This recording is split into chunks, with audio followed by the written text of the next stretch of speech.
What's up good people, mumeze fresh?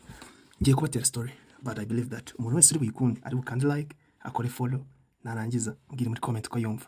Uyu munsi ngiye kubaganiriza ku nkuru y'umugabo wari wicaye ari gukina urusoro na mugenzi we. Mu gihe ari gukina nuko haza inshuti ye itangira kumutuka. Ko sinarinzi kuri imbwa, sinarinzi kuri umushenzi, bya bitutsi byose bikomeye cyane aza bimutuka. Nuko wandi wakinaga urusimbi urusoro nako amusubizanye neza aramubwira ngo sinarinzi ko nawe wabimenye ko ndi imbwa. Nuko wari urakaye umujinya uhita urashira uragenda. Arangije azana ikibazo cye bakiganira nk'abantu b'abagabo. That's why uyu munsi mbazana isomo rivuga ngo gusubizanye neza bihosha uburakari.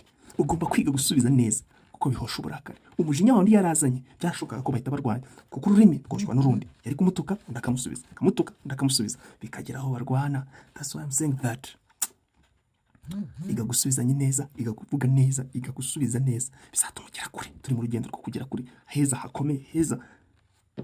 That's why I'm saying that niba ukiri umusore, niba tukiri abasore, twiga gusubiza neza, twige kuvuga neza, twige ururimi rwiza, reka ijambo ryiza n'umugenzi w'Imana. Yes, subscribe, that is my channel, and follow me, like, share. Reka nigendere.